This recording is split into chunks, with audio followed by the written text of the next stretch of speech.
Hello, I'm Milo. My pronouns are they, them. Welcome. Everybody is welcome.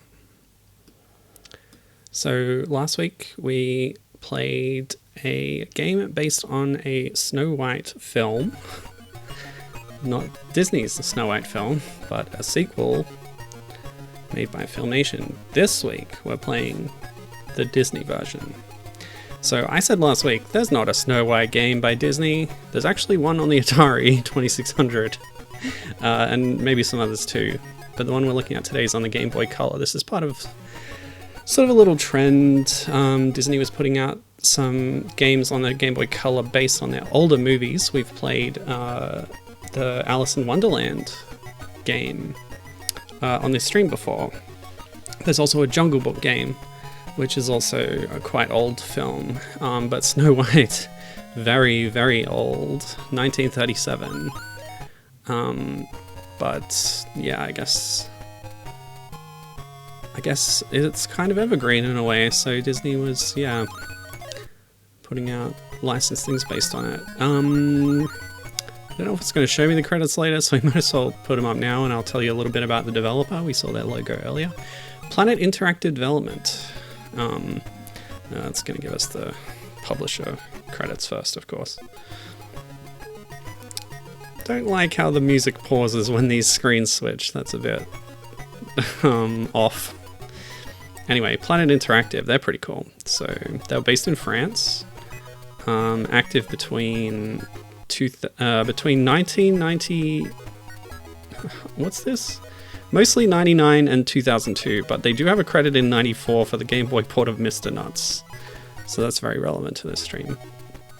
But yeah, I don't know why they then took 5 years off. There's not that much information about them online, but the vast majority of their catalog is on the Game Boy Color, with a few Game Boy Advance games right at the end, including Kong the Animated Series, which I haven't played on stream, but I've seen sprites from it on stream, because sprites from it were ripped off by the bootleg game by Syntax, Donkey Kong 2, on the Game Boy Advance for some of the boss characters.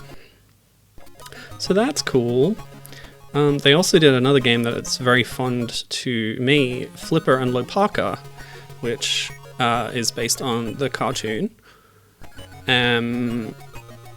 The Lopaka levels are just you running around and stuff, but the Flipper levels are like Echo Clone type stuff, and it's really cool. Really enjoyed that one when I played it on stream.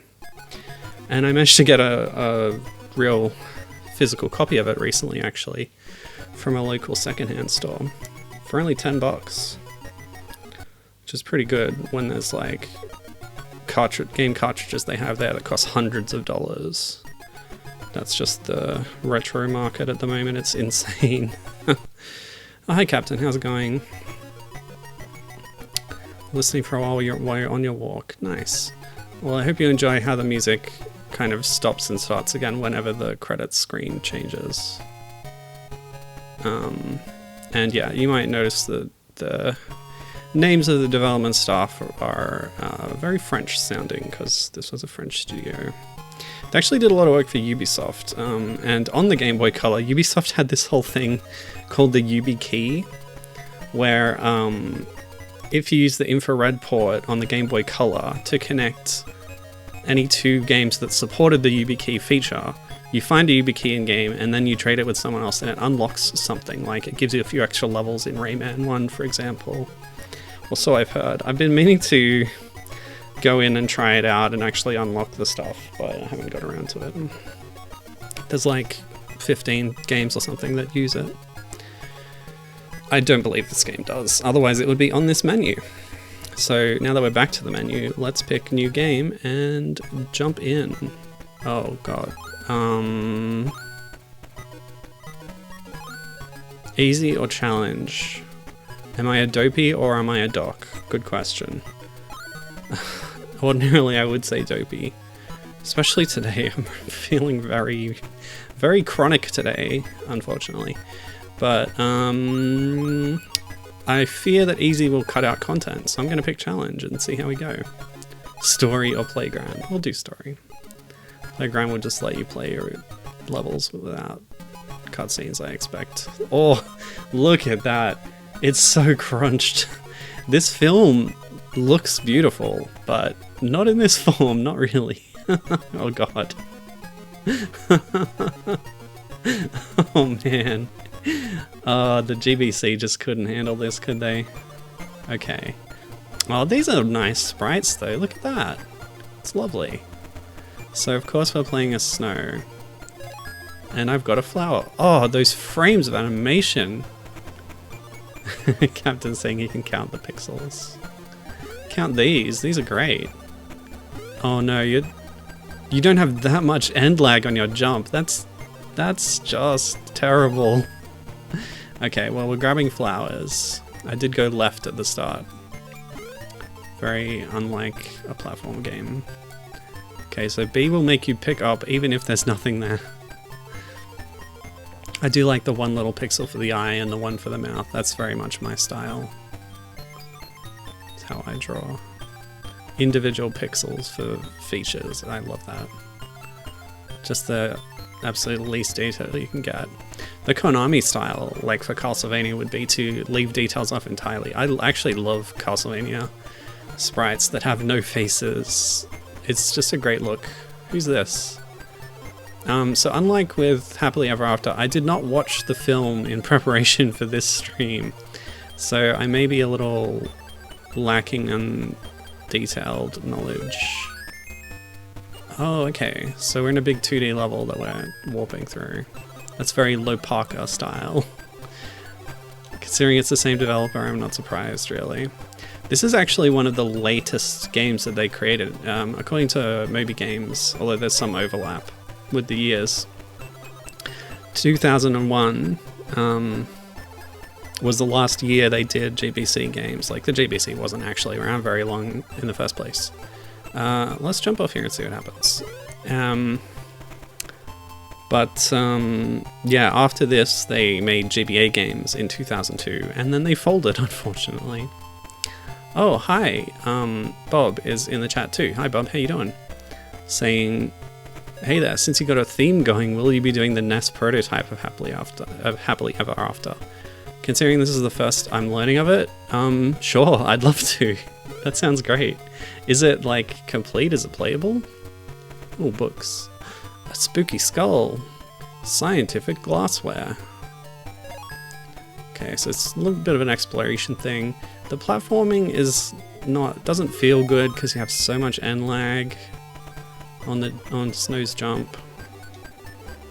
Of course, this isn't the first Snow White game I've played on stream, because my spouse Kathy made one as a Game Boy homebrew. You can get it on her itch.io page.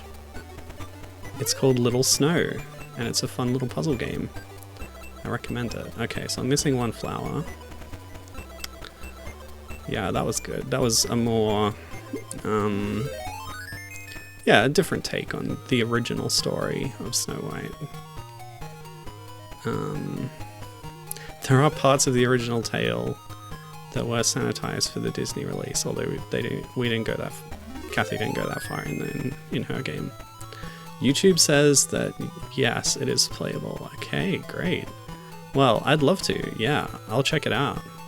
So I think I jumped off there last time I didn't go in this store. Ah, that's taking me to a new place where there's a flower, and now I have all the flowers. I win. So you must be still in the castle in the halcyon days before the evil queen ousts Snow White, and she has to escape. Reconstruct the image. Oh, here we got minigames. No! Sliding tile puzzles, my bane. And Kathy is not here. Okay, that was a simple one, but often when these come up in a game, I'll get Kathy to do them for me because I just don't understand them. You say itch.io? Yeah, I say itch.io because it's funny and because that's how Danielle, what's her name? She used to be on the Idle Thumbs podcast, and she would often play little indie games that she got from itch and say, it's an itch.io. And I thought that was funny. Mirror, mirror on the wall, who's the fairest of them all? Snow White. Okay, very abrupt. The evil queen sends a hunter to take Snow White, Away forever. They could have fit that on one page. Come on. I feel like there's some cut corners here, but yeah, I don't know. It's just a little janky. They did not skimp on animation in the gameplay though. The hunter tells Snow White to hide in the forest. And so we go to hide. So B's going to do something different. Now, we're going to reach up and say hello to a butterfly. Nice. Got a little friendly raccoon. But yeah, why waste syllables, Captain? You've been living in Australia, New Zealand long enough, surely, to start abbreviating things.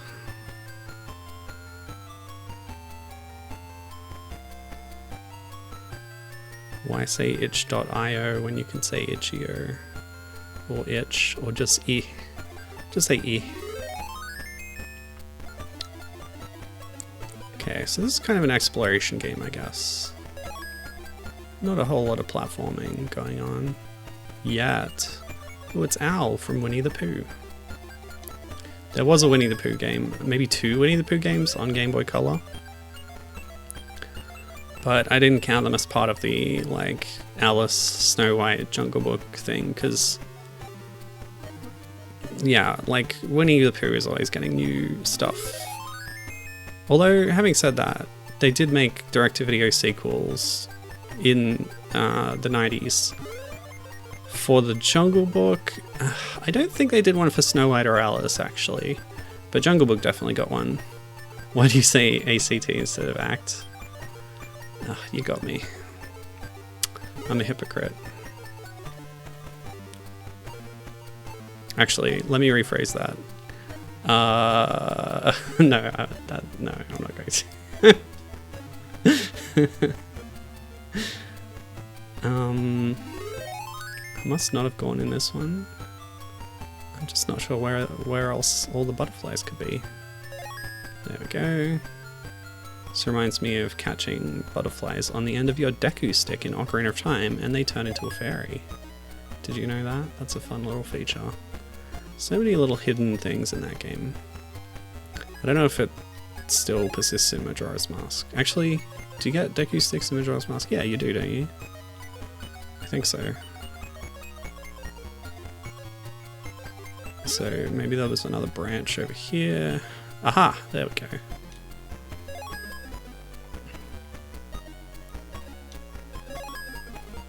So we should be meeting the dwarves soon. Hopefully, unlike Happily Ever After, there are actually dwarves in this game.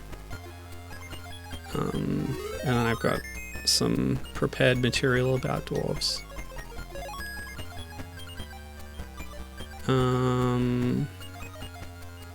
Okay. Well, I was a bit stumped at first, no pun intended, because we're in a forest, but... Oh, but now I'm still missing one. There must have been another butterfly back there. Oh, look at that paw screen. Very cute. It's sleepy. Oh, is that rabbit stuck out of bounds? Poor thing.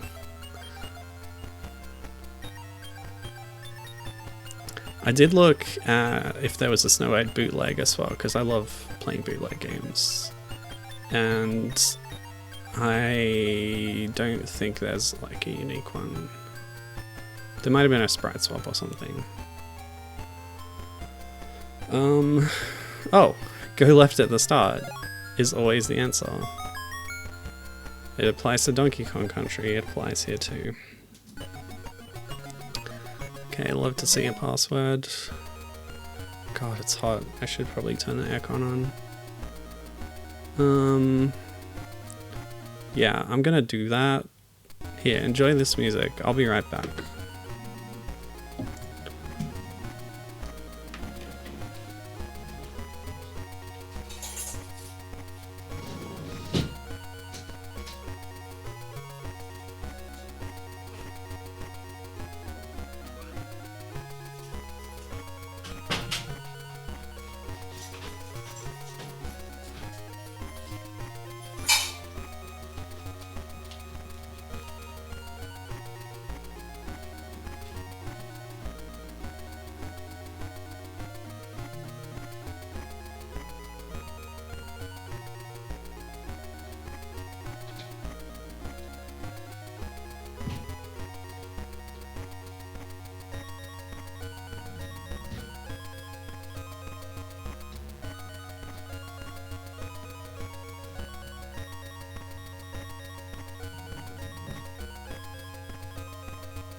back.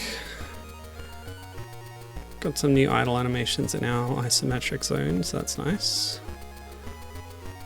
A totally new animation set actually, I think.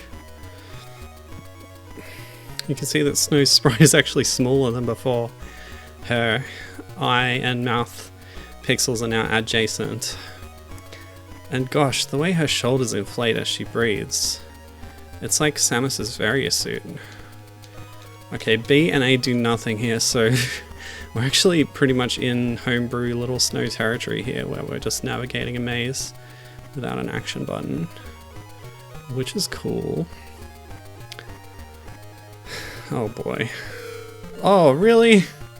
Okay, rats were a real menace in Happily Ever After. Actually, no, were they? What game were they a menace in? Rats. Oh god. Can I just damage boost? No. Okay, we can live on 0. Let's just take the reset there. Get my healths back. Sorry, yeah, I got the brain fog today. Please forgive me.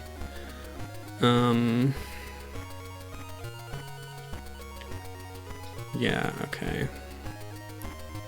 Look at that dress wibble and wobble. Okay, the sort of stutteriness of the scrolling is not very good, but the animation of the sprite itself remains impressive. So curious about this NES Happily Ever After. So last time I streamed, I said, yeah, we're gonna go into Disney Princess mode now. We're entering the Disney Princess arc of this stream, which will last at least a month, because I found a bunch of them. So I found this game in the process, and this is a prerequisite to playing a GBA game called Disney Princess that mashes up a bunch of them.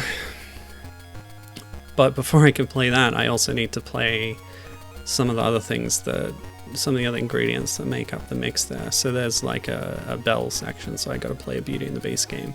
There's an Aurora section. There are no Sleeping Beauty games as far as I know, but I can look that up as well. There's an Ariel section. I've played plenty of Little Mermaid games on stream before. So yeah, that should be fun. I think it features the whole original Disney Princess lineup, which includes Jasmine, by the way, the single non-white one. And her levels kind of look like, you know, the Aladdin levels in the Aladdin game, which is interesting. Oh boy. Hi Gibbon, how you doing? Captain's asking, is Mulan a princess? Mulan is a princess by the end of the first film, because she gets together with a prince, right? And in the second movie, she's a princess because they've been married, I believe. It's another one of those direct-to-video jobbies, if you're curious. I think we need to damage boost through the snake to get past. Oh, actually, I could have walked above it. And maybe there's a way to avoid that ghost, but oh well, damage boosting it is. Oh no, I didn't even need to do that. Rewind, that didn't happen. This is what challenging mode gets you, I guess. I do wonder what the changes are, but I did not research it beforehand.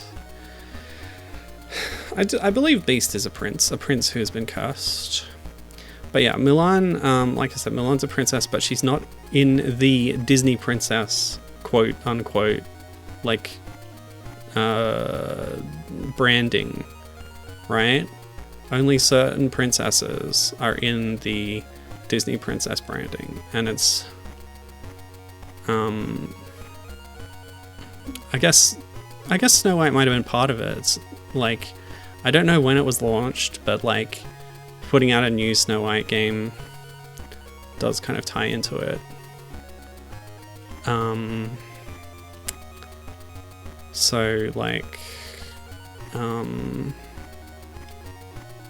yeah, I could look up the list, but the original lineup is Aurora from Sleeping Beauty, Belle from Beauty and the Beast, Snow, Ariel, Jasmine. Oh, I thought it was 6. Is there another one? It's a bunch of Whiteys and Jasmine, so I think that's it. And then over time they added a few extra, but they never added Anna and Elsa because they are powerful enough to get their own branding. Like Frozen merchandise does not need the Disney princess bump, right? For example. I'm gonna have to look it up because I don't remember all the details. Is Beast a prince? Yeah, I got that. Please enjoy this scrunkled JPEG. Totally scrunkled. 2000 is when they launched Disney Princess, so yeah, that lines up pretty well with this. Although, again, making Jungle Book and Alice games was not part of it. Oh, Cinderella. Yeah, that's the other one. Cinderella.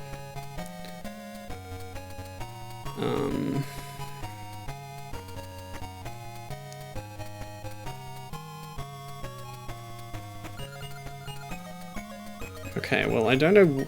This page doesn't say when they were added, but Pocahontas and Mulan are considered part of it at a certain point. Tiana from Princess and the Frog was added as well. Rapunzel, Merida, the first Pixar one, was added. Moana and Raya from Raya and the Last Dragon. There's also 2 that are classed as former official princesses. Tinkerbell, who got her own kind of franchise, movies and stuff. And Esmeralda from Hunchback. I don't understand how she's considered a princess. I don't remember if there's some backstory from the film, but I thought she was just kind of a normal person, but whatever. Alright, so anyway, Snow White finds a cottage and friendly forest animals. Yep, those are sort of animals-ish. So now we gotta find rabbits. Let's go left first, of course. Oh, Gibbon's on a different wiki, which says that Elsa and Anna are considered official Disney princesses. Oh, they're honorary Disney princesses. Yeah, Merida from Brave is a princess. Is a Disney princess, part of the line. I remember when they made her part of it, they like redesigned her and they gave her more makeup and stuff, and it was pretty weird. Yeah, Hellfire's pretty cool. Pretty out there. Goes very hard, as you say. So yeah, Elsa and Anna are princesses, even though they're queens. That's funny.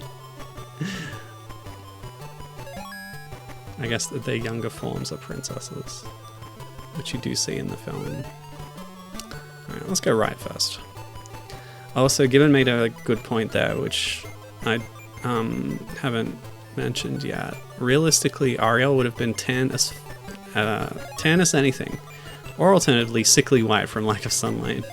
Yeah, Atlantic is pretty deep, but I don't know. Actually, if it's in the Mediterranean, it might not be that deep.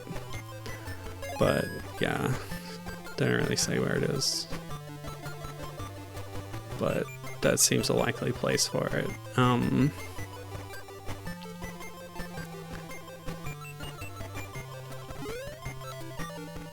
But yeah, I like that observation.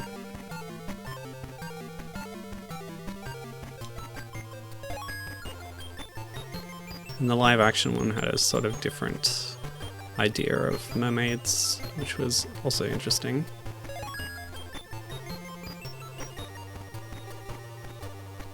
Captain saying the difference of only a couple of meters diffuses so much of the sun.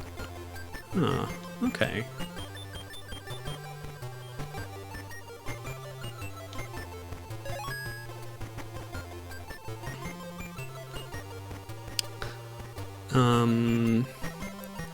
So Esmeralda was one of the initial princesses, Gibbon is telling me, when the branding first launched, but they removed her. That's really lame. Yeah, that is lame. She's good, like, she's a good character, and good representation. but I don't think she's actually a princess, but that's okay. Catch the plates. Wow. This really is The Hobbit. Okay, this is a good time when I should talk about The Hobbit, because the name of this film is... let's mention what Captain's saying first.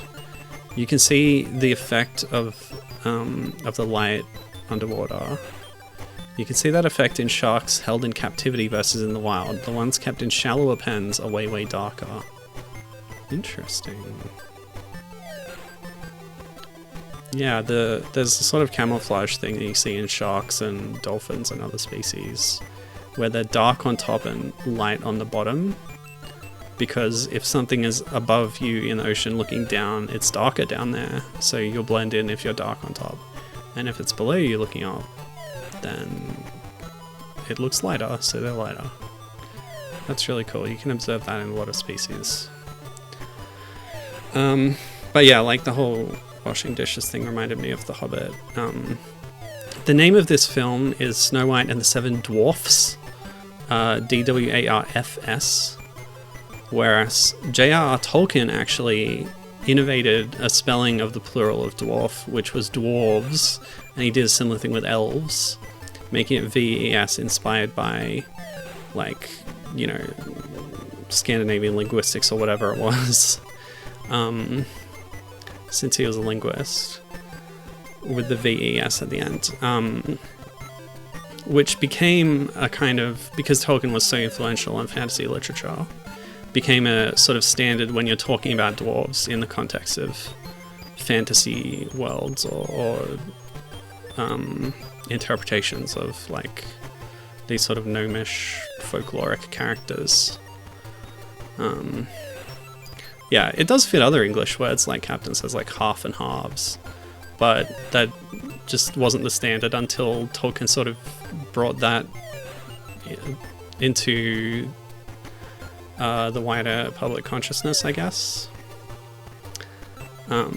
So considering this is a kind of fantasy depiction of dwarves as mystical creatures, if this movie had released later, it probably would use the VES spelling of dwarves, but I looked this up because I had to be sure the relative time frames of them both. They were actually released in the same year. The Hobbit, the book, was published in 1937. The Snow White and the Seven Dwarfs movie was released in 1937. And that was pretty mind-blowing to me.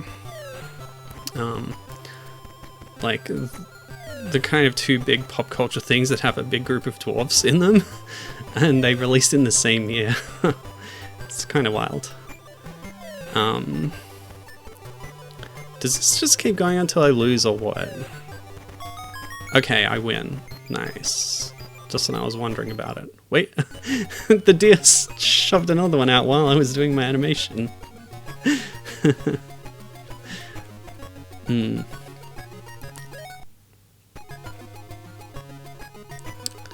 Gibbon says, as much as I love Lord of the Rings, I think Tolkien's standards are way overplayed these days, and henceforth I shall use exclusively dwarfs or dwarfish outside of Middle-earth context. Totally fair. Yeah, like, D&D, Dungeons & Dragons being so influenced by Tolkien, and then, like, a bunch of video games taking from that, and, like, it just becoming so pervasive has kind of diluted it a bit. I think, in some ways. Snow White is awakened by 7 dwarfs. Here they are. Well, we saw them in a cutscene. I wonder if we'll see them again. We're getting fewer collectibles in this level. Guess they just couldn't be bothered doing level design. But that's cool. This game is nice, especially for younger audiences. Like, I don't know if the minigames would be too hard, but you could put it on easy in that case. I don't know what that does, but yeah, maybe we can check it out when we're done here. But like, there's no threats or hazards in the platforming sections, it's just exploration. This would be, yeah, a really good game for beginner gamers, I think. So Planet Interactive have done well in that regard. There's no reason to have so much landing lag on a jump though, even for a younger person. And where's my air dash? Snow White should have like rolls, dodge rolls and things, and like, yeah, double jumps. It would be pretty cool.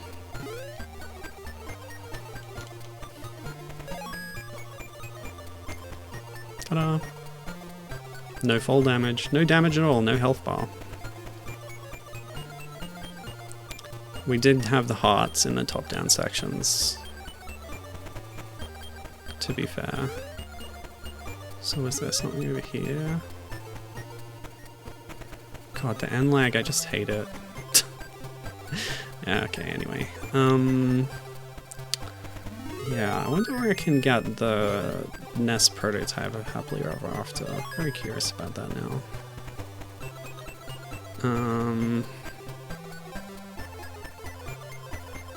So yeah, I don't think there's a Cinderella or Sleeping Beauty game, at least of this, you know, in this era. There might have been earlier ones or computer ones or activity centers. So I think what I'm gonna do is play, after I'm done with this, I'll do the NES homebrew. Maybe we can even fit that in today. I don't know, it depends how we're going. How long this takes. Oh, I can jump out of a oh, okay, speed tech unlocked. That huge ending animation that we do when landing from a jump can be cancelled with another jump. Now I'm wondering, is walking the same speed as jumping? So I think it is. So if you have to jump, you then repeatedly jump afterwards. Otherwise there's still a little bit of lag at the end of a jump. Maybe if you mash well enough it's minimized, but I still think walking would be faster in a straight line. Pogo tech, yeah. I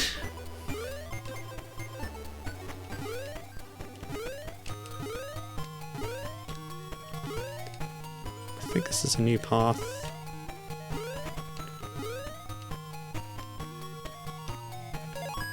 Okay.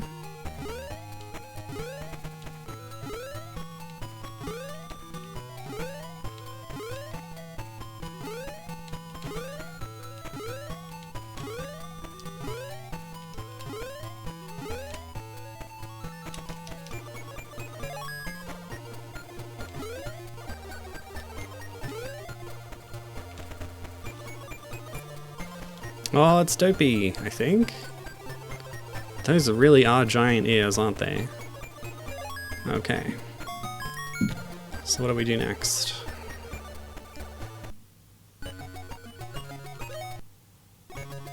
Repeat the melody. Oh, great. It's Simon Says.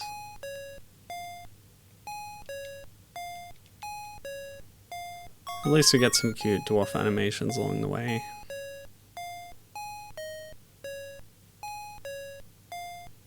These are just so slow and tedious. You better show me all of those different animations, game.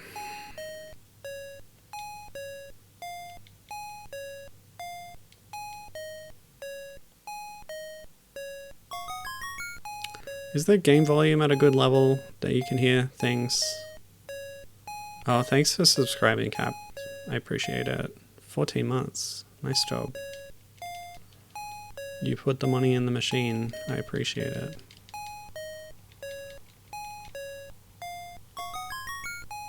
You're not going to show me any of the arrow keys? Come on. I hope this doesn't go on too long though, on the other hand. Looks and sounds good. Great, thanks.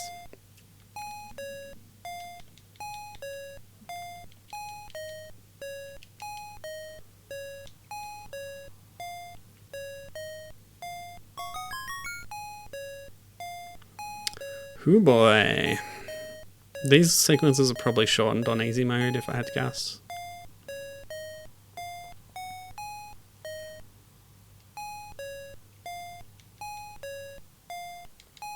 Oh yeah, it is a Prime sub, doesn't cost you anything. How shrewd and thrifty of you, well done.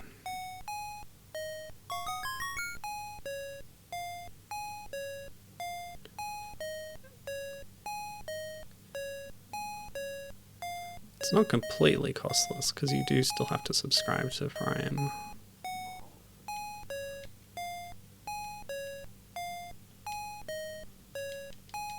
But I understand what you mean.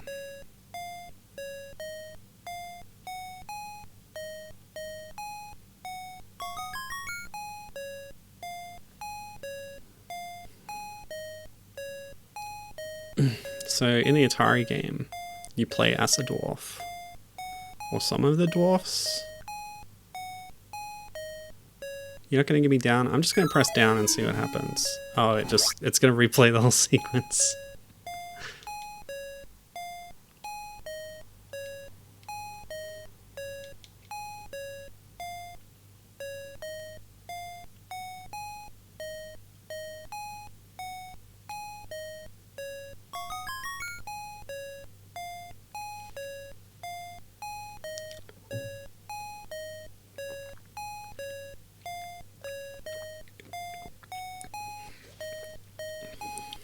Everybody hydrate. Okay.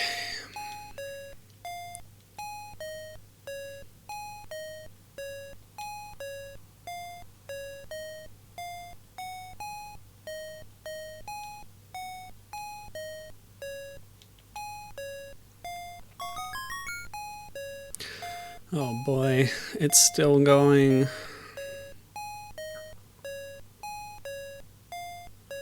I wonder if this is randomized anyway.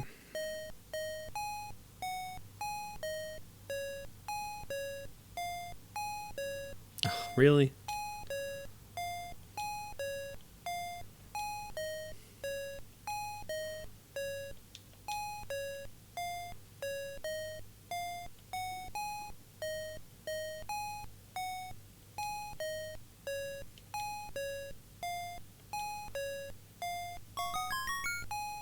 It's still going.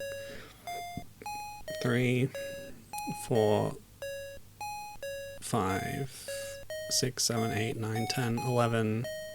So we're on 12 now?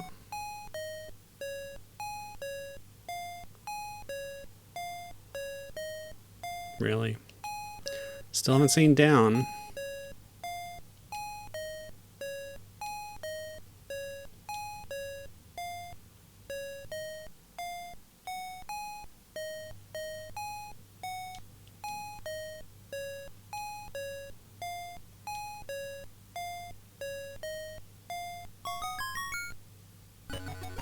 Yeah, apparently down doesn't exist, you're right. It's definitely not used in this game, that's for sure. Okay, chapter 5. The Evil Queen, who doesn't have a name. Much like the prince, or the huntsman, or like everybody in this story.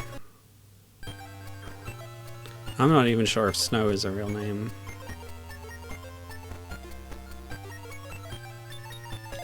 Yep, go left. Are these apples or tomatoes? Tomatoes remain my mortal enemy, but I'm reintroducing them into my diet with some success. Apparently it's tomato paste that really sets me off, but further testing may be required.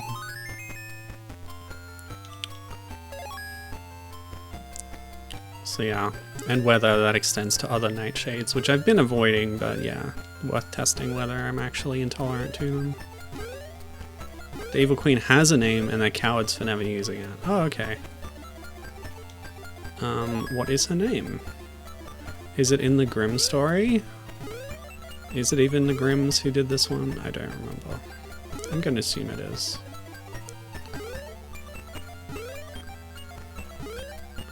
It's not Hans Christian Andersen, I'm pretty sure.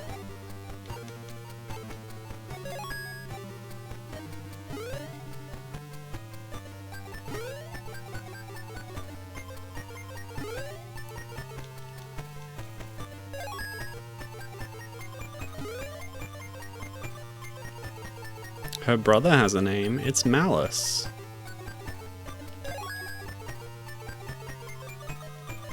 Oh, her Disney original name is Queen Grimhilda, and that dates back to the stuff released around the time of the original film.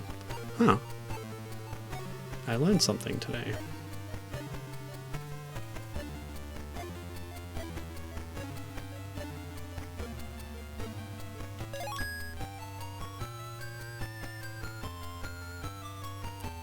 Wait, there's more apples than you need?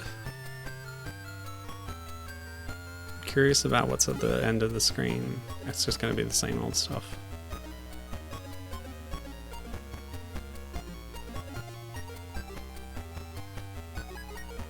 Yeah, there's like a ton of apples. Okay. The other levels seem to be really cutting it, like you gotta 100% them, but here, they give you extra apples. I guess Evil Queen's really going overboard in her plan.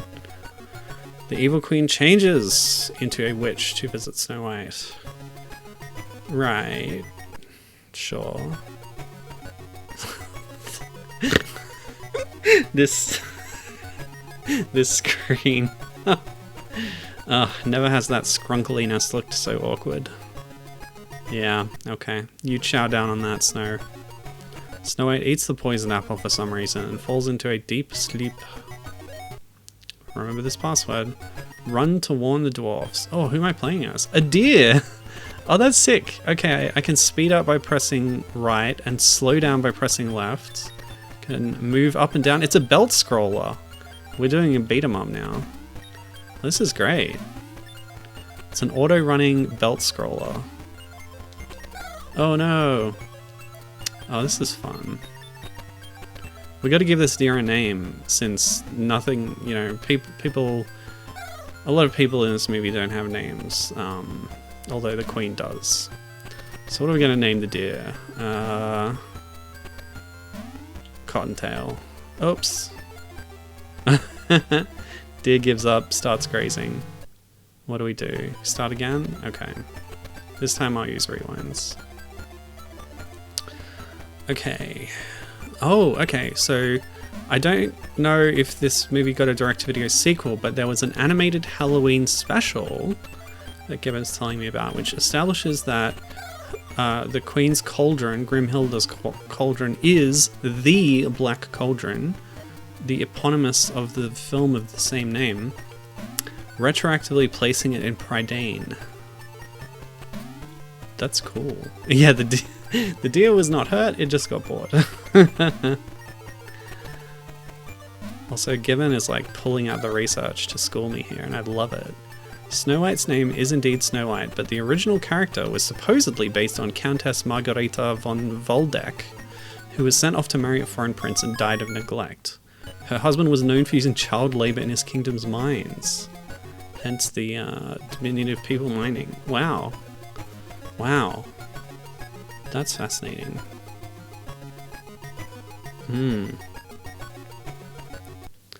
And the poison apple, where does that come into real history?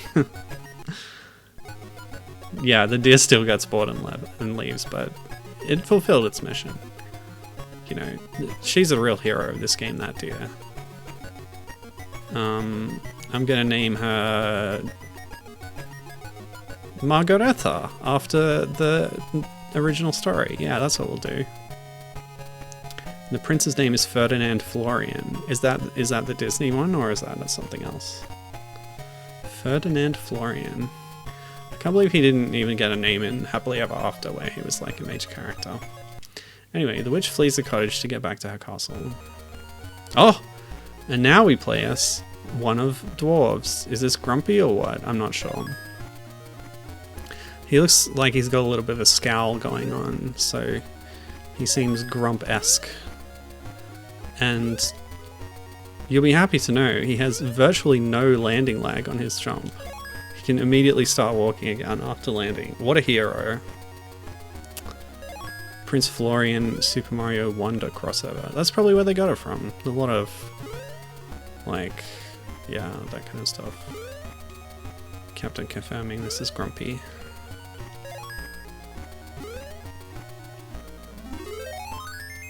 No door entering animation.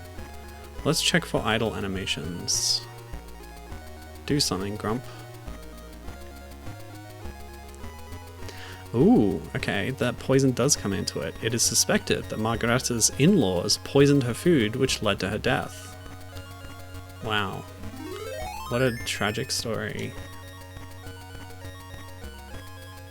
Or maybe it was a mercy, if her husband was a baddie.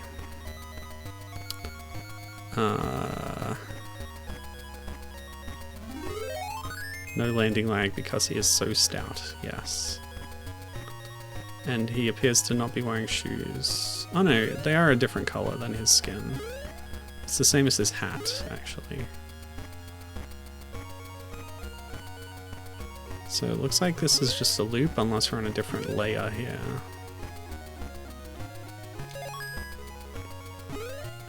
This is the true collectathon. Oh, so many ways to go. Feels like I'm back in Dark Souls 2 again. I've just got to the dragon area and things are really heating up. I got the aged feather, which is a godsend. Actually, it's good that you don't have to consume homeward bones, but I have 20, so I wasn't exactly aching for more homeward bones. Alright, I think that's looped that, so we'll go up here into that door now.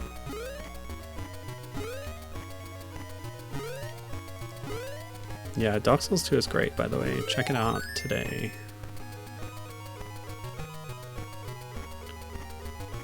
Did I say my hot take last time? I think Dark Souls 2 is better than Dark Souls 1.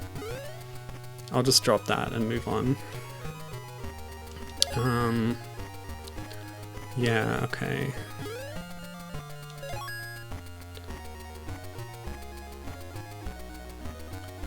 So this time we'll do the whole floor first before we start jumping.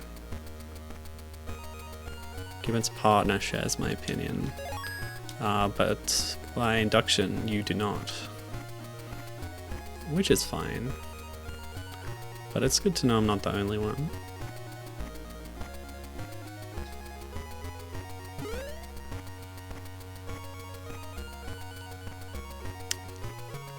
Although I get the feeling that you're a Demon Souls girl.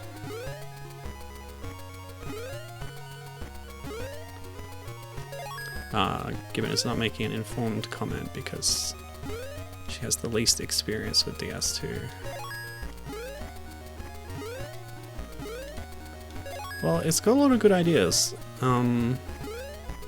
Yeah, I feel like it's very much building on the formula of Dark Souls 1, but it's not afraid to change up the formula in some pretty significant ways. Sometimes that doesn't work out, but a lot of the time it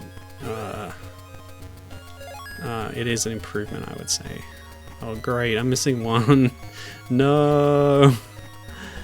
Oh god. Alright. Alright, let's... I feel like I've done everything on this layer. We're gonna have to backtrack. That's okay.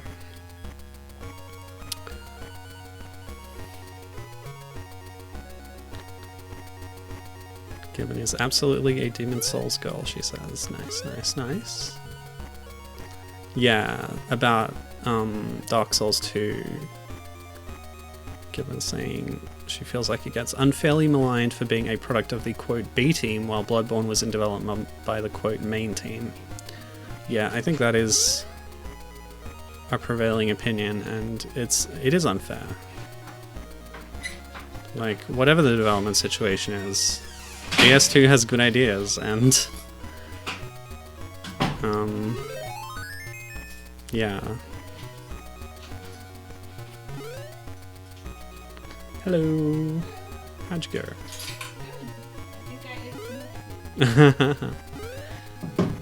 This minecart is literally just for flavor. You can't interact with it at all. Well, this game is definitely longer than your Game Boy Snow White game. Is it good? It's okay. It's like for kids. Yeah, there's just like nothing that hurts you in the side-scrolling levels, and it's pretty easy and stuff, you know. I think I've been in that door, so I'll come back for that.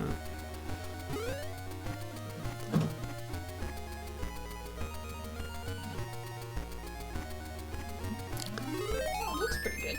Yeah. Sprite animation is one of its strengths, but you should see the cutscenes. Not good? They're like crunched from the movie Oh. to this screen, and they do not survive the transition very well. Sad. Okay, let's not do that.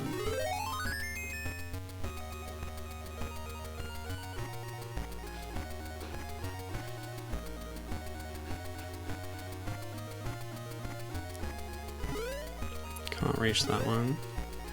Oh, can I just ask you real quick? You've watched Snow White a lot more recently than me. I mean, I watched half of it. I got bored. Okay. I was gonna say, like, real quick, top 3 things of the movie and bottom 3 things. Bottom 3, easy.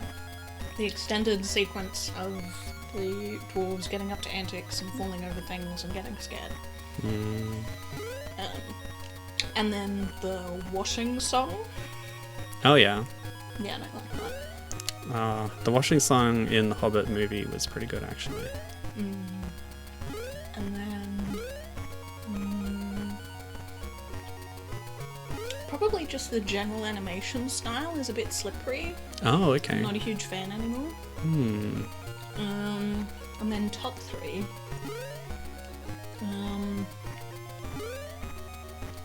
Well, the Queen is quite scary in a good way. Like, they do a quite good job of a scary Queen.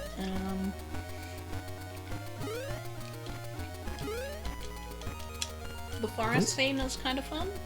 Well, like, not fun. I found it scary as a kid, but like, it's well done. Yeah, I've only got 2 good things, sorry. Well, I'm sure there was another good thing later in the movie that you didn't see. Yeah, after the washing song that made me stop watching.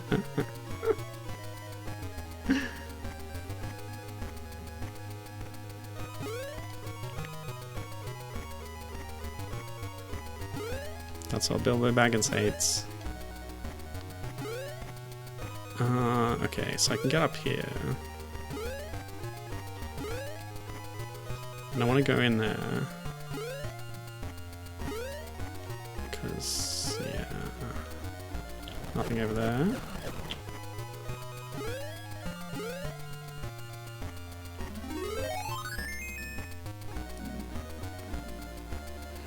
I'm back here. Alright, time to start fast forwarding. So, oh.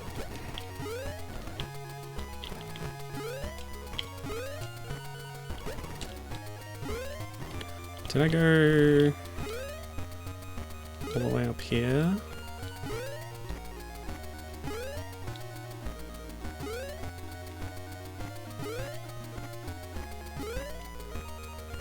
I must have done.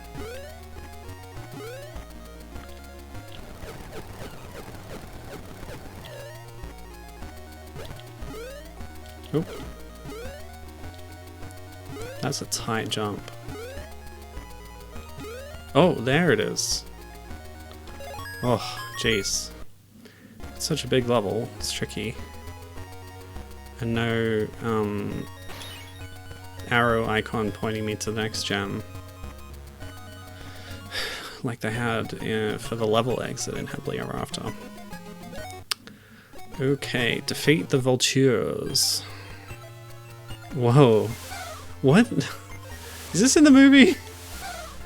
We're like focusing the sun into a crystal and shooting it at a vulture.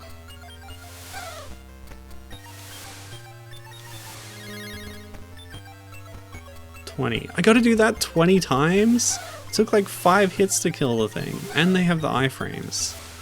Oh my god, this is gonna be just very long.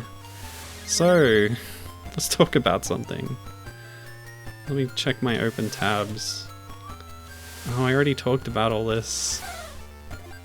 Spelling, The Hobbit, GBC games, Disney princesses. I think we covered that pretty well. Without doing further research, because I have to press the buttons. kind of out of ideas. I could talk about Dark Souls 2 some more.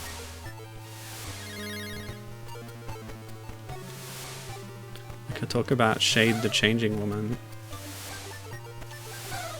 Because I've finally finished reading the entirety of the Metacomic series in all its permutations, thanks to Gibbon's recommendation.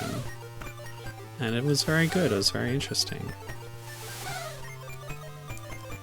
Starting with Steve Ditko and John Ostrander's Suicide Squad run that included Shade. And then I read Michelle Fief's Copra, which was like Suicide Squad fanfiction comics, basically. And then Peter Milligan's 90s reboot that got folded into Vertigo. Well, Gibbon's going to take issue with my use of the term reboot. But it definitely restages some things about the universe. Peter Milligan brought the character back in his Hellblazer run, John Constantine, and that was that little appearance in Vertigo Totems, I guess. Oh no, Vertigo X was like the Shade. He's in the Totems thing too, but that was really nothing.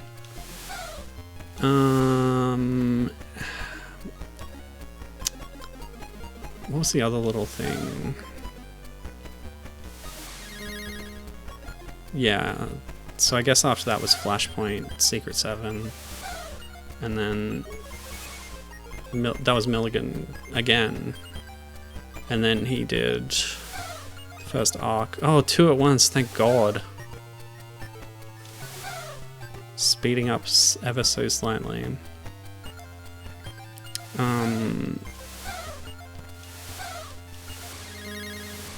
Yeah, so Justice League Dark after the Flashpoint, after New 52, I guess, was that?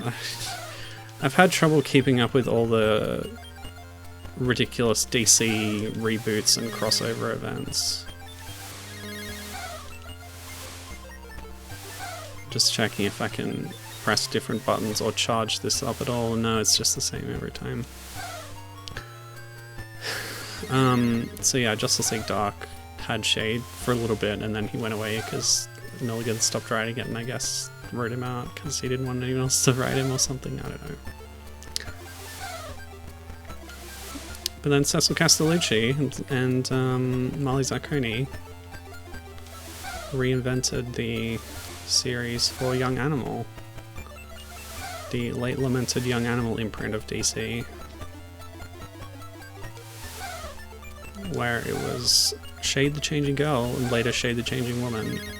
Excellent stories there. Wish it had kept going, or did it not, because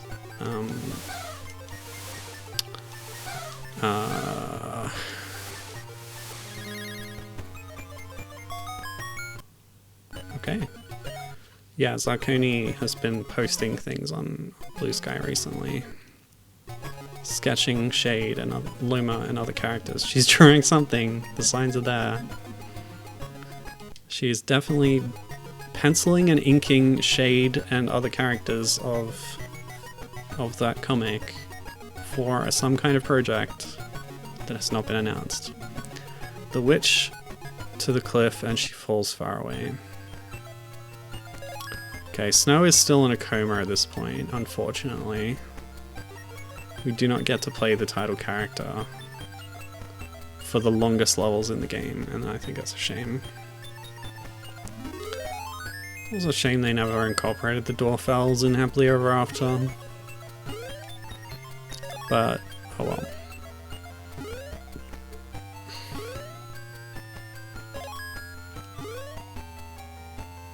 Leap of Faith, there wasn't anything there, so we're gonna go right instead.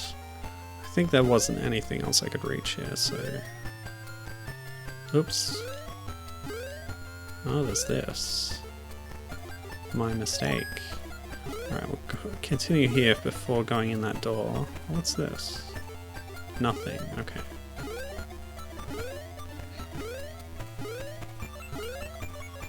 Wait, what? It flew away! How is that fair? What happened? Why did it fly away? What? You saw that, right? Well, I hope they give us more hearts than we need, or it comes back or something.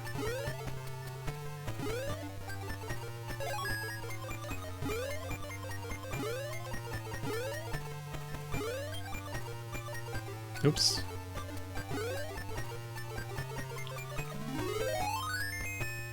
It came back. We need to return.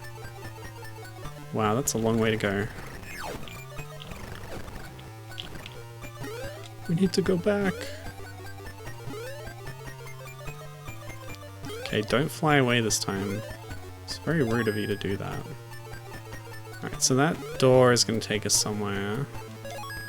But there'll be other hearts to get probably before that. Okay, so we'll go back to the door. But first I'll check the ground floor of the forest here. Ground floor of the forest. The ground floor. You know, and then I'll get in the forest lift to go up to the second story of the forest. Okay.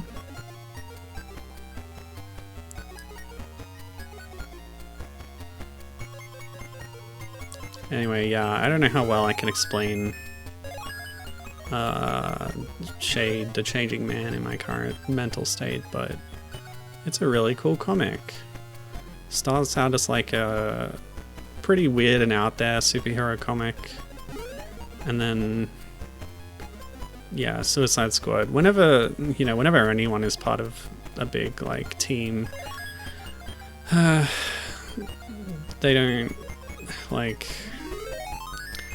Especially in Shade's case here, he just kind of fades into the background and isn't really the focus of any stories, which happens a lot.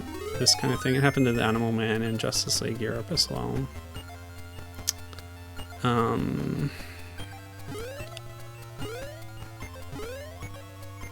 But when Michelle Fife kind of takes those characters and does his own thing with them in Cobra, he's much better about giving focus and attention to all the characters in the squad, which is good. So there's like some really good Shade stuff in Cobra, actually. That was a blind fall, by the way.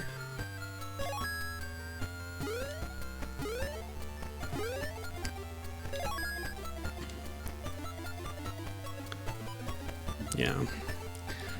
And for the Vertigo run, like Milligan's run, it's easy to point out and go, oh, it's like Sandman copycat, but I would put it another way. I think it's the better Sandman.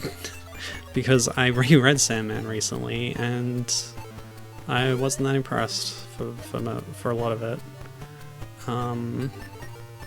Yeah. You know, aside from the issues with the problematic creator, criminal, allegedly, sex pest, allegedly. As far as I know, Milligan's a nice guy. But anyway.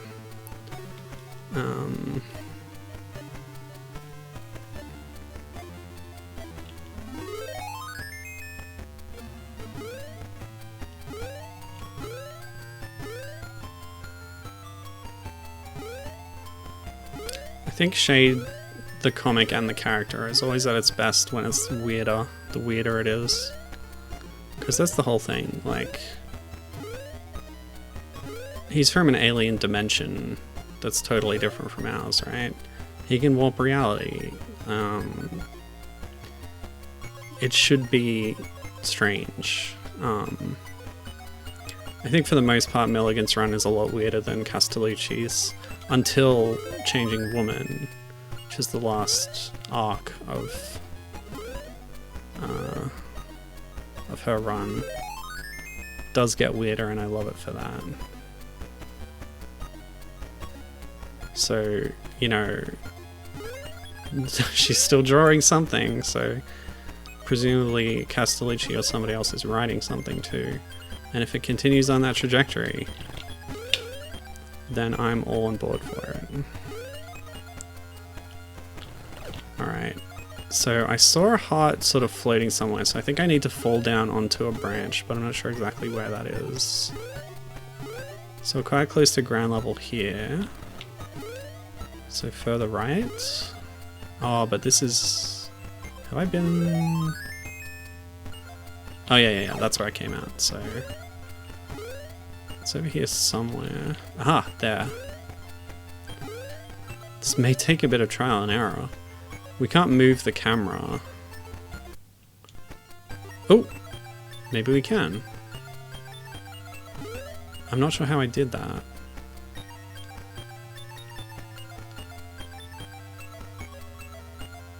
I think it's doing it on its own. If I stand still. No, it's not. So I press down once. Nothing happens. I hold down. Nothing happens. Okay, well I don't know how I did that, but there's some kind of camera moving mechanic. Alright, hopefully the last one is close by as well. Oh! That was a whole thing. I just never went over here, I guess. But we're still missing one. Hopefully it didn't fly off the screen at some point. Oh boy.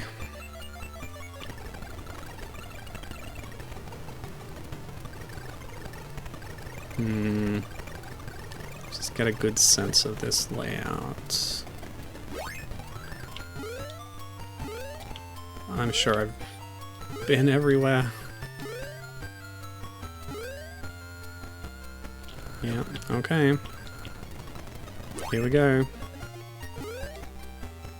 It's the great treasure hunt again. And this leads all the way over there. Okay.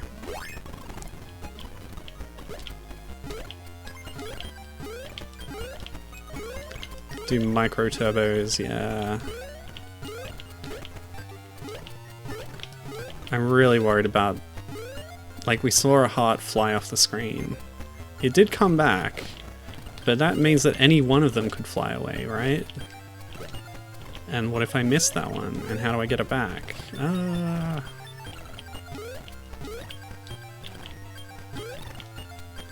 So I didn't see any from the floor, but is it possible? It's possible that there's one that's just high enough that we can't see it from the floor, but low enough that it's below the level of the other branches. And over here is only this, which isn't much of anything. Everything else is reached from that one portal. Okay. So it must be on the branches from that one portal. That's the only explanation.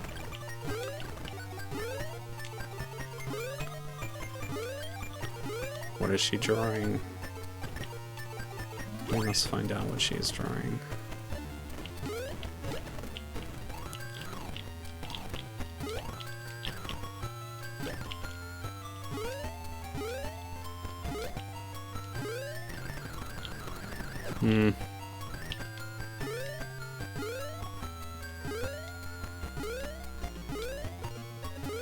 Well, this game is not going to defeat me. I will find this art.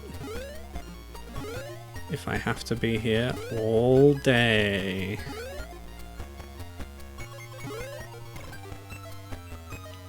Yeah, so this was the... Okay, this one must have flown away earlier, because I definitely have been through here. Oh my god, okay. That's... Okay, my opinion on how solidly built this game has gone down a little. Okay, the 7 dwarfs find Snow White. But she would not wake up. Also, like, this is a book, right? There's a line down the middle, we got 2 pages, but the text just goes all the way across. Like, come on, that's not how books work. Get it together, digital, whatever you're called. Planet, what are they called? Planet Interactive Development. Yeah, no wonder you went under. Your name sucks. Sorry, calm down. Okay, okay, take a breath. Planet Interactive are good. They make some good games. They made Flipper and Lip Parker. I love them for that. Okay, find the pairs of cards. A memory match? Are you serious? Okay. They're back on the list. Planet, get stuffed. You deserve to fail. Oh god, I can't even remember what I've done yet. Okay, pay attention. Grumpy. Dopey. Happy? Doc? Dopey. Yes, we've matched Dopey. Sleepy? I don't know, Sneezy? Okay, that guy, is that the prince? No, this one.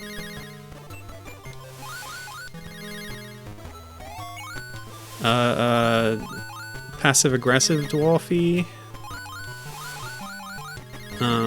Snarky. Sniffy.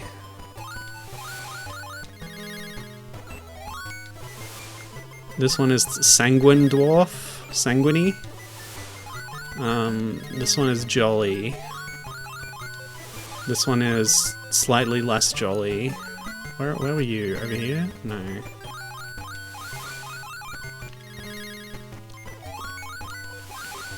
Looks like we made it just in time, gang. Final level. It's called Final Level. One Day Her. Oh, screenshot that. Beautiful. Cinema. One Day Her. This is the best cutscene composition I've ever seen. One Day Her. Prince came and woke Snow White with a kiss. In some versions of the story, he did more than that, but let's leave it there. Stack identical symbols together. It's columns! What are you doing? What? Okay, it tells you what the next one is. It's not even columns, because they're just single symbols. Can we do them, like, horizontally, I wonder? I don't want to find out, because... yeah, I don't know. What are we doing? We're trying to reduce that number over there. And it goes down by 3. It goes down by the number of symbols, yeah. Whoops. Oh god. Stop! Okay, well, I'm gonna have to check if they do diagonals. Okay, it tells you what's coming up. We can do that. It doesn't do horizontals? Are you serious? It doesn't do diagonals either. Oh my god. I'm upset. I'm not happy about this. Okay. Well, plenty of flowers to get through. It's only vertical matches. That's so, like, limiting. At least we get green apples here. Green apples are my favorite. Granny Smiths are like, oh, the bomb. They're the bomb.com, as the kids say. And they do in fact say that. I know.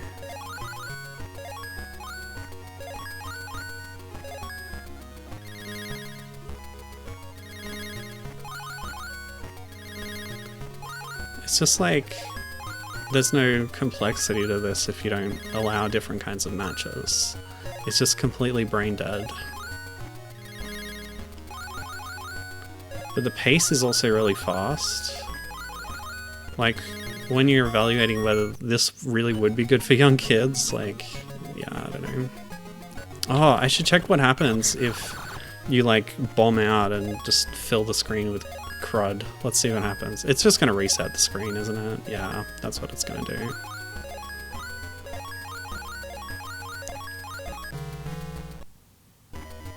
do.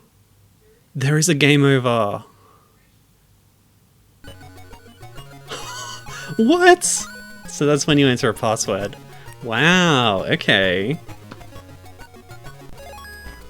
Was not giving them enough credit. Okay, interesting. They lived happily ever after until the sequel.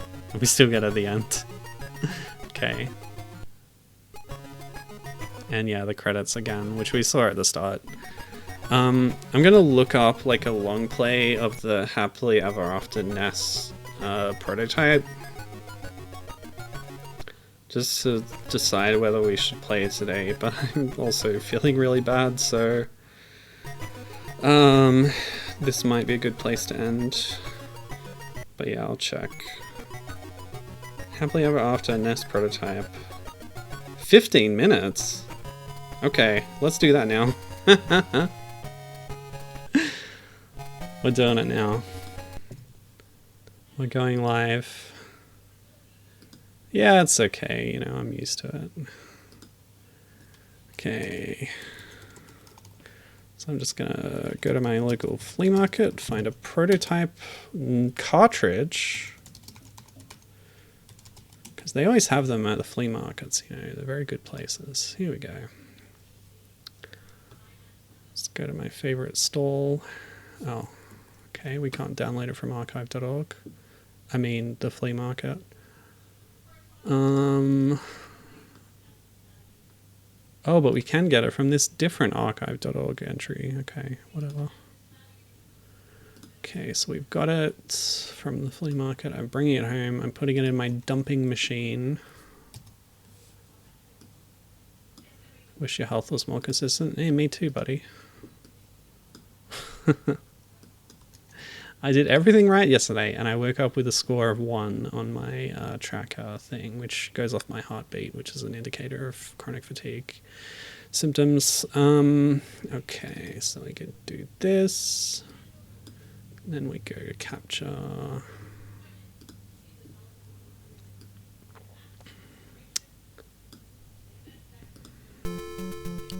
So that's coming through. I'm just gonna adjust the borders. Whoops. Stay there. I have to do this manually because I'm not smart enough to set up some kind of Streamlabs thing. And I don't care. Alright, so let's start again and we're going to watch this. So we've seen the story of Snow White so many times, but do you know what happens next? Well, Happily Ever After, the Filmation movie, answers this question to some extent. Snow White and her prince are soon to be happily married. This is a prototype for a NES release of the SNES game that I played last week. The evil Lord Malice seeks revenge on Snow White for the death of his sister. I don't know anything else about it because I literally found out about it at the start of the stream. Lord Malice transforms into a dragon to carry out his revenge. Was there a sequence like this in the SNES game that like explained the plot? Lord Malice sweeps the prince away. The prince is taken to the evil castle in the Land of Doom, which is just the same land that's been transformed. What did you call it? Prydain? Because it's in the Black Cauldron universe or whatever.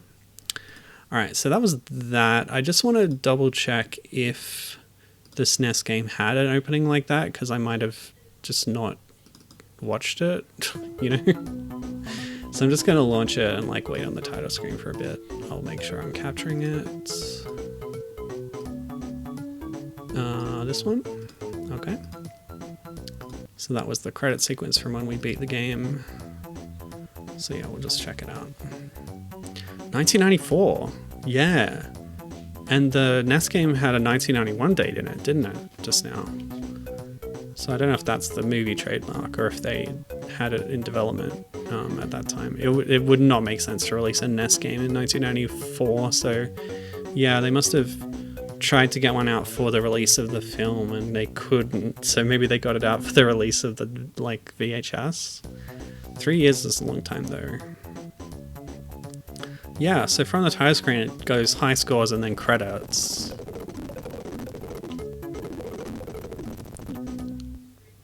Yeah, Bob's saying that now. Bob's back in chat. The movie came out in 1991, so I don't know why this came out 3 years after. The NES game was going to be released in 91. Yeah, that's what the copyright screen said. Yeah, so it just goes through the credit sequence. Even when you go start, there's no like plot synopsis, is there? Yeah, you just start. Presumably the manual had something about the story. But yeah, the fact that the NES game has more than the SNES game is very funny. Okay. Wait, did it just crash? Where's the window gone? There it is. Okay, I'll just recapture that and we'll be good to go. Just wanted to confirm about the plot, the story sequence. Okay.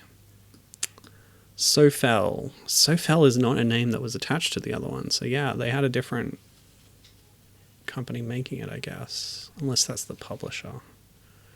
Alright. Oh yeah. Go. Okay, yep, we've seen this already.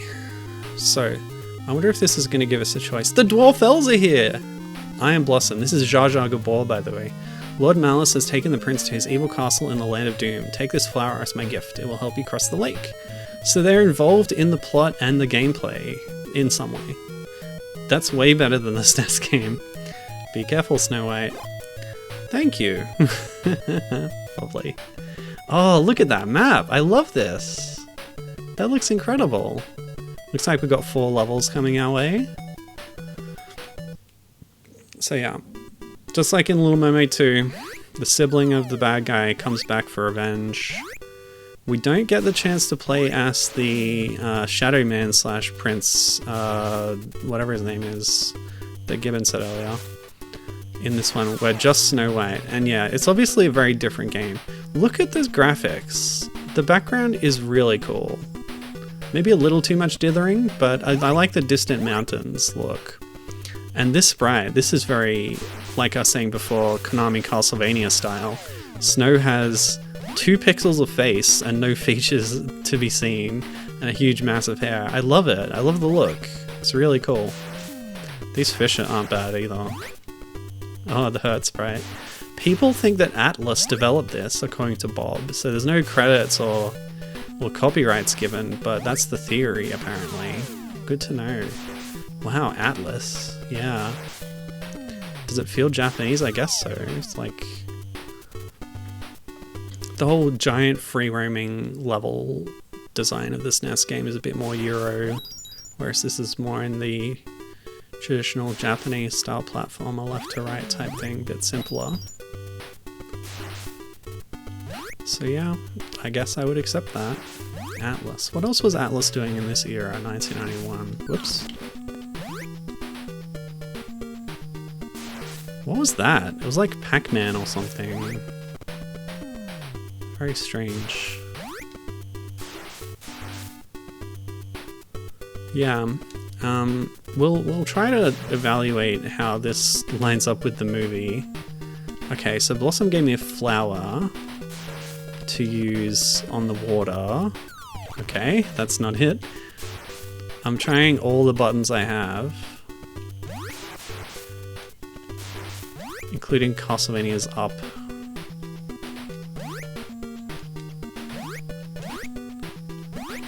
Can I land on that? No. She said use the flower, and the flower's in my HUD bar thing. A and B together? Select? There's not many buttons on a NES controller. Hold on.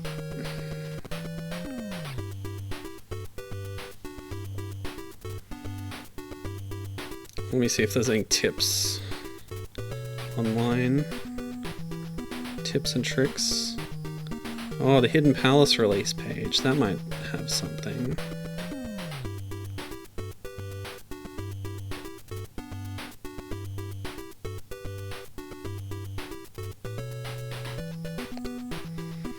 So this was released on Hidden Palace. There's nothing. Okay, but there's a link to Nintendo Player. Wow, there's a lot of information here. Dwarfelles, NASDAQ, print advertisements.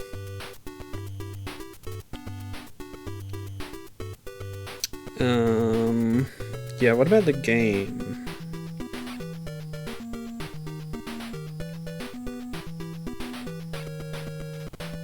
By rapidly pressing the B button, the player can open a select screen. Okay. Rapidly pressing B. Okay, so my attack is like this cape spin swipe thing, and if you rapidly press it, you continue spinning, but it also pauses the action. I thought I could use it as an attack against that fish, but apparently not. Yeah, what is this guy? It looks so much like Pac-Man. Okay. Well, that's fun. Hey-ya-ya-ya-ya-ya. And yes, we do lose an entire life whenever we get hit, which is kind of a shame. And because I paused while I was getting hit, I then took another hit when the action resumed. Kind of janky. Okay, that's fine. If Mega Man can use it against the Yellow Devil, then this game can use it against me. I suppose it's only fair. The pause trick. There we go. Okay, let's do it again. Yeah. Oop. I don't know why the collectibles sometimes just disappear. But heck, the hearts were disappearing in the last game, so I guess it's only fair. So people have been able to beat this game in 15 minutes. It might take me a bit longer, but that's okay. We'll still be in my usual time frame. Ooh, melon. Yeah, this is definitely a Japanese game. You get a melon like that.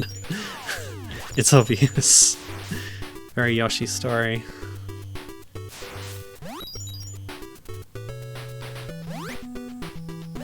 That kind of melon is, yeah, very like Japanese pop culture thing.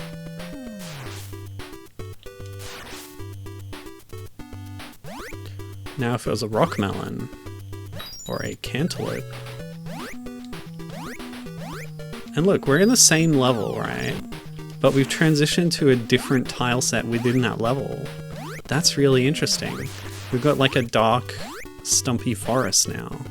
We've gone under the canopy. And a boss fight. Okay, this guy was not in the film. Speaking of Mega Man, this is a very Woodman attack pattern, isn't it? Okay, how many hits do you reckon? Oh. I'll just reverse all the hits because I don't know what the continue system is like in this game. So we'll just do a perfect task run, sure, why not? Oh yeah, iframed boss can't hurt me. Like it, like it. Boom! Oh, flashing warning, jeez. They really did not care about that on the NES, did they? Okay. This is great, I'm enjoying this. You made it through the 7 Pines, I am Marina. Soon you will come to a place where you may use my water powers to help you jet up to new heights. She barely has a presence in the movie. She has like 1 or 2 lines. I think she even shares a voice actor with someone else, with one of the other characters, I mean. I am Moonbeam. I will give you the power to see kind Mother Nature in your dreams. She will give you important advice to follow. Okay. Interesting. A hint system, I guess? Thank you. Oh look, it's the mirror. Voiced by, who was it? Ed Asner, I think? I guess we've seen all the fruits, types of fruits that there are. So now we're going into the Rocky Mountain Zone. Stage 2 ready. Oh, what is this? Music track, I love it. Get lost. Well, never mind, go away. Let me just check. Oh yeah, I've got save states, that's good. Okay, we cannot hit a boulder with our skirts.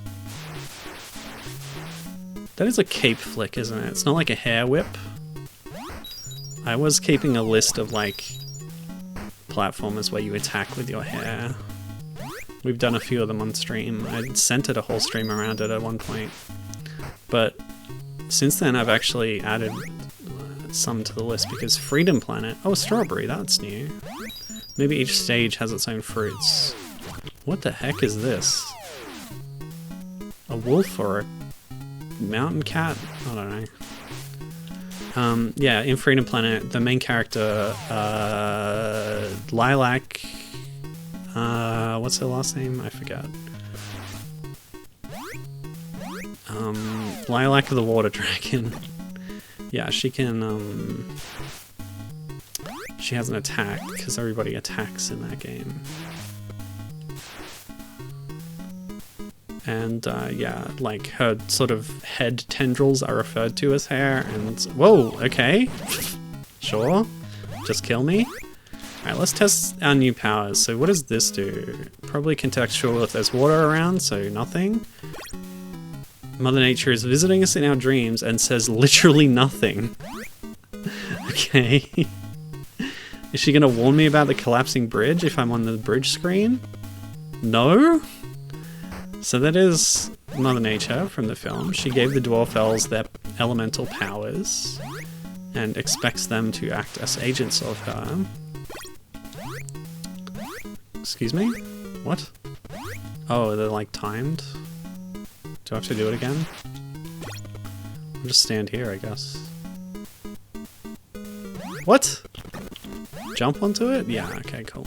It doesn't carry you up, you need to jump onto it, which is a bit silly, but okay. Yeah, I like this, like using the different powers in contextual ways in your environment. That's a cool idea. I was pretty much saying exactly that after playing through the SNES game. Whoa, okay. Was that the Dwarfelles needed to have a presence in the game in some way, and having them like give you powers of some kind would be a good way to do it, and that's exactly what happened 3 years earlier in the NES game that never got released. But look at it, this is in a very playable state. This is like perfectly cromulent game pretty much. Maybe a little limited if in content if the world map was anything to go by, but still. I think there were plenty of short games in this era, and this is a pretty decent one. One thing I really like about this game... Are you kidding me? Can I duck? I can duck, I love it. This flower is kind of scary. Is this a boss actually? This might be a boss. What? Okay, that's a hit. Nope, that's not a hit. Oh. Yeah, one thing I really like about this is the sprites. Specifically, the size of them. Like, the fact that you're so small on the screen is... Like, I really like that in a platformer. It's why I like Rayman 1 on the GBC a lot more than the any other version of Rayman 1. Even though it's a, you know, it's a different game with different level designs. It's not a port. They call me Muddy. I will help you in your travels by providing you with an earth-shaking miracle when you need it. Oh wait, maybe Mother Nature gives you a hint in a boss fight. Let's try that. You serious? Okay, well, this was an unreleased game. Maybe they had not implemented the hint system at this point. Sorry about the flashing again. Should have thought about that. But yeah, like, a lot of games in this era were trying to make character sprites bigger because that was impressive graphically. That's what would wow the player base, right? But I'm the other way around. I think this kind of having a small character in a large screen is like, it helps for playability. I think it looks cool. Anyway, Muddy will give some miracle when we need it. Critterina, who looks a bit squirrelish, will give us a helping hand or wing to carry you over some of the rough spots of your journey. Okay, and a very cute little animal sprite. Good stuff, good stuff. Yeah, if I'd prepared for this, I would have read through this whole Nintendo Player article, so I recommend checking that out. NintendoPlayer.com has a huge write-up about this game and background information and stuff. Okay, so now we're in the caves where there's demon creatures. That's similar to the SNES game. Love this color-shifting rainbow waterfall down there. It's a good effect. Mother Nature still has nothing to say. Okay, let's just check our other powers. Yeah, that's going to be contextual, I'm sure. What does this do? Nothing. I guess they're also contextual, so maybe the game is going to clue us in when we need to use it. Excuse me. What? Yeah, you just gotta time it right. Oh. Okay. A new background track when we went into the cave. Whoa! What? Interesting. No, don't get stuck. Okay, we're good. Oh, now they're frost melons from Yoshi's Island. Can spit out ice now. Come on, get up there. There we go. Wait, this song is reused from Friday the 13th on the NES, which is where the possible Atlas connection comes from. Oh, okay, that's really interesting. Yeah, a bit of a smoking gun there for sure.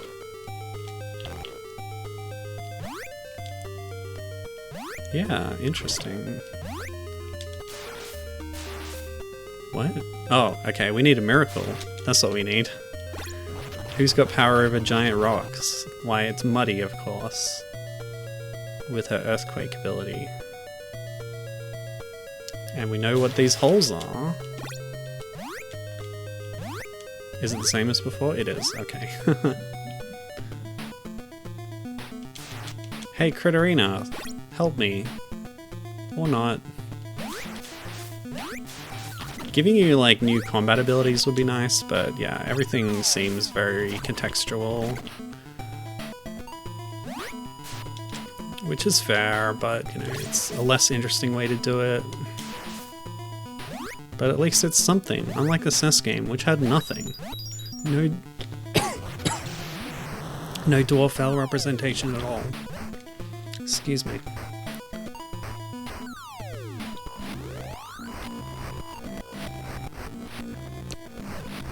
Oh, stay hydrated. Okay.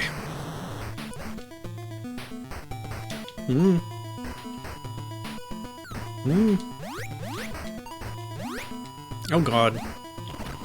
Yeah, let's not take that hit. Okay. Oh god. Really? Okay, the eruption is over. Must have been Malice's cruel powers.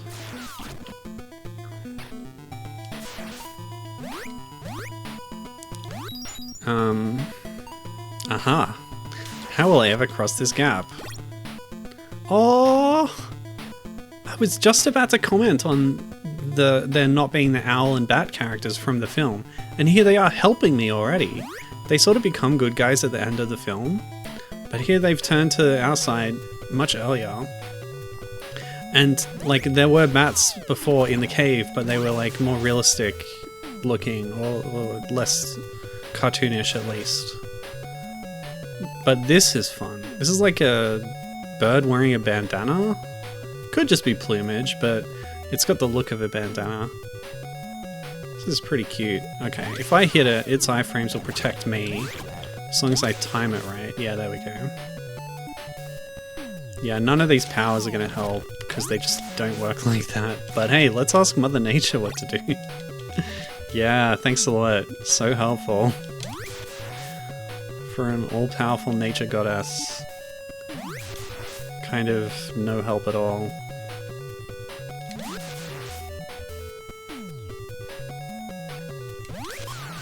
Oh god, the flashing. I'm gonna have to put a warning about that in the description.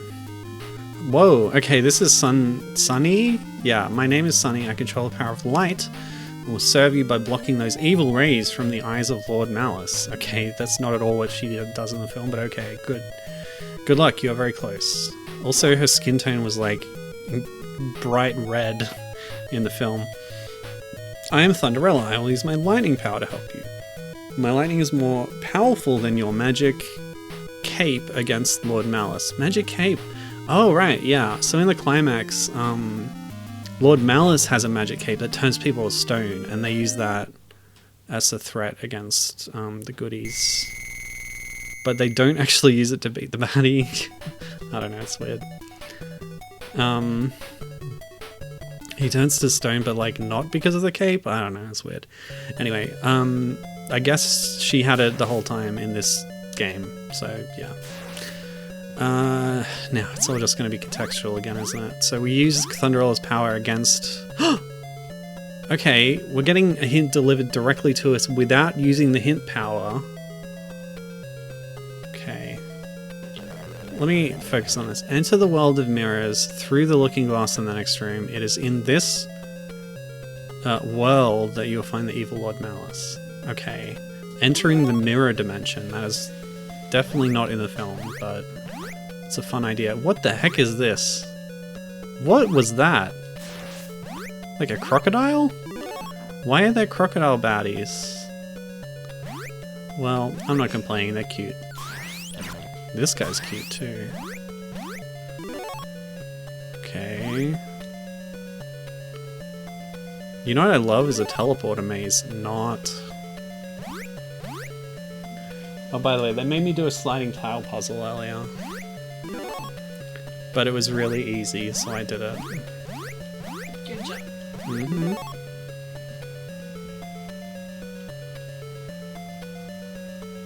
Is this still Snow White? This is a different game. Okay. So, you know how I was watching the movie Happily Ever After and then playing a game based on it? Mm. Well, this game is a prototype for an unreleased game on the NES based on the movie that was going to be released in the same time frame as the movie in 1991, but wasn't. So the actual game was released 3 years later on the SNES, made by somebody else. Does this game feel jank? No, it feels perfectly cromulent. Like, it's totally playable. The only, like, big problem with it is it only has 4 levels. The mirror! So now we enter the mirror dimension. Oh no, it's Castle A, Castle B. It is a Castlevania game. The worst Castlevania game. Harmony of Dissonance on the GBA. Whoa, what? That's cool. Okay, so this would have made more sense if this inversion had happened earlier. Oh, wait, you could just do that? I don't know, it's interesting. Yeah, so I guess it's more like the inverted castle in Symphony of the Night. The second worst Castlevania game. Yeah, that's my other hot take today. Ooh, boss fight? Okay. No, I get hurt by the scattered pieces? Sure. This isn't Malice, is it? It's not, but maybe... Ah! Okay, it's kind of rough with the hitboxes. Let's just give it a chance. Is that a hit? I wonder. You gotta wait till the spear is pointing up, otherwise you take an accidental hit. I don't need to go, like, hit the head or something, do I? Oops. What's up? My train has been replaced with a coach. Oh, okay. Different time? No, same time. Okay. Not really okay. No? I hate coaches. Oh. They make me sick. Oh, sorry. So I might book on a last minute plane instead. Okay.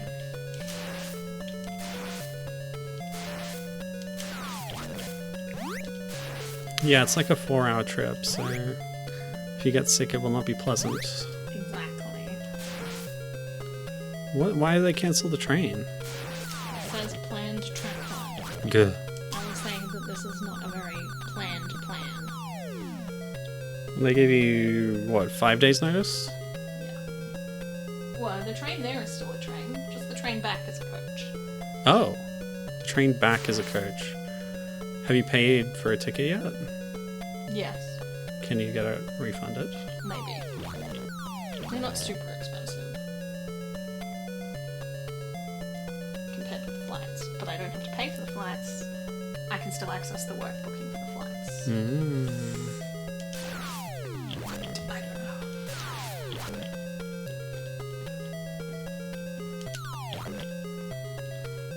know. Right, so we're in the boss rush sequence.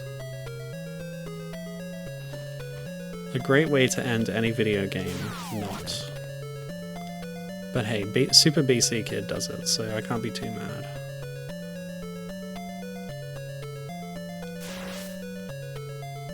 I think you can only hurt it when it's open. Ah! No, no, no, shouldn't do that.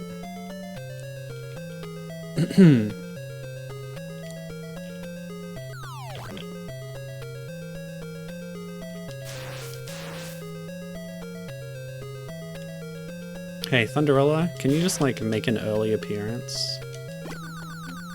Oh! I don't need to fight the bosses!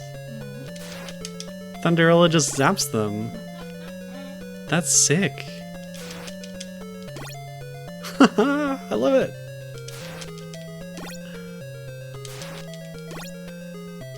It's just like an I win button. Oh wait, did it run out? It ran out! Oh, do I need to save them for Malice though? Or does it recharge?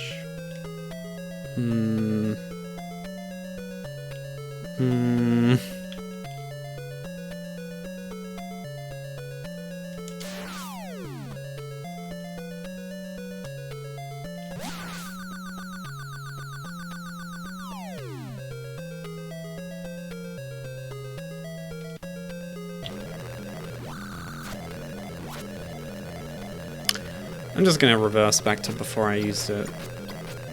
And make an alternate save state.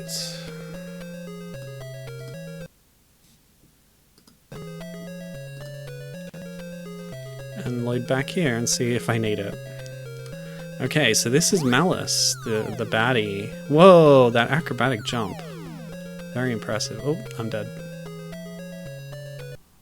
Continue 3. Okay, that answers that. But where does it put me? At the start of the level! No thank you! Okay. So this is my save state where Thunderella's powers are exhausted. Yep, she can't do it. Okay. But can Sunny help me? It did something.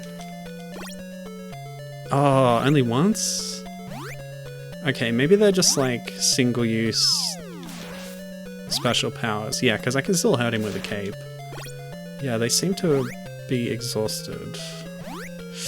Oh god. Yeah, she said it was more powerful than the magic cape, but the magic cape is still an option, it seems. So that's good. And his attack pattern isn't too difficult. What? Why did I die? Okay, just a weird hitbox, I guess. Still good. You know what? They implemented a hint. Use power of Sunny and Thunderella when you're face to face with Lord Malice. Well, I've used up Thunderella and I used Sunny's power as well. So we're out of both.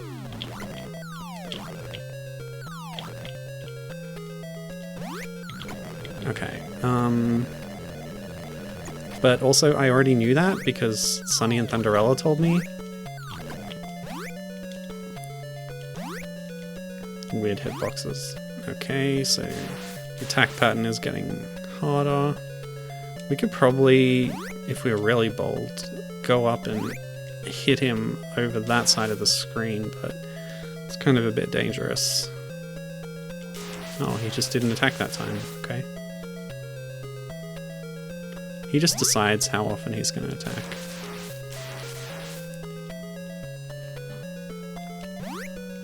Hope this is actually doing damage.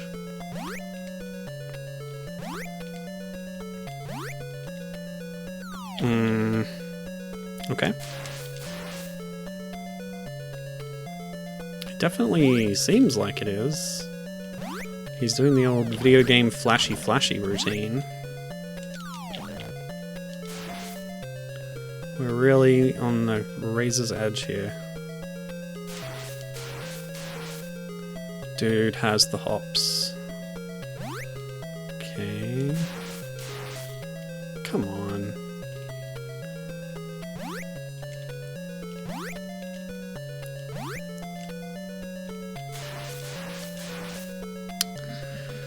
Oh, I don't know. Maybe I need to use Thunderella and Sunny's powers, huh? Oh! No, I don't. I can do it myself with my magic cape. Snow White's power is the only power we need. At least this flashing isn't quite so rapid, but yeah. The Evil Lord Malice is defeated! Yeah, he sort of half transforms into a dragon as he's petrifying. So he ends up as this half and half statue thing. Snow White and her prince are reunited. The Shadow Man was not seen at all during this game, but there he is, transformed back into his princely form. Snow White and her prince, who does not get a name, live happily ever after. Not in this film or game, anyway. Congratulations, Blossom. I guess we're doing a character roll call now. Cool. Oh, what's that emote? GDQ spin, that's cute. Is that Velocity spinning? The bird mascot character? I like it. Muddy was used once. Sunny was also used once.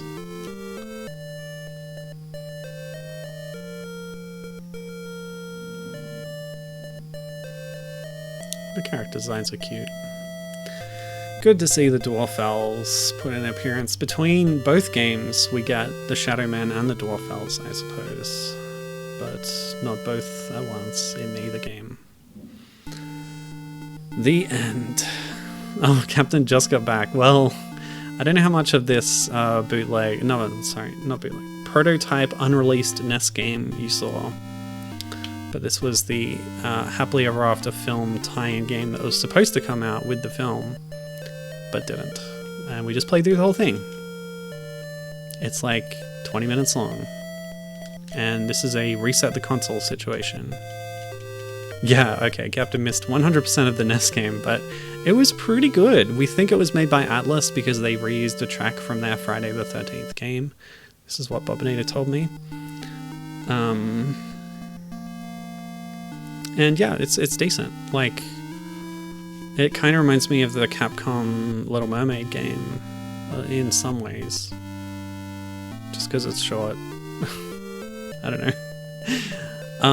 Yeah, but thanks for letting me know about that, Bob. I would have totally missed that otherwise. But yeah, it was good to know. Yeah, a lot of credits here, but nothing for development of the game. So it's guesswork. Why would I reset when I could listen to the music forever? Good question, but I can't sit on this chair forever. I have to go and lie down. Yeah, so that's the end of this stream. Thank you for joining me. Excuse me.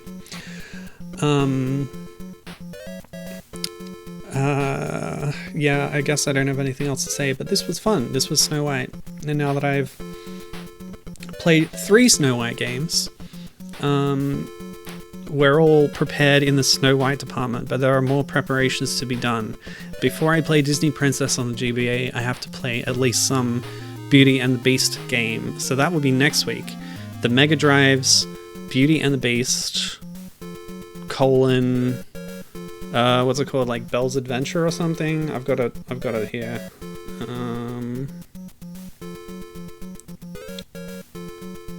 Belle's Quest, 1993. So that's our next stream. Look forward to it. And there'll be more Disney fairy tale princess stuff to come. No, you play as Beauty. It's the one game where you play as Beauty. There's like 3 other Beauty and the Beast games where you play as Beast. But yeah, well, I'll talk more about that next week. So until then, have a good one. And I'll see you in the funny pages. Bye-bye.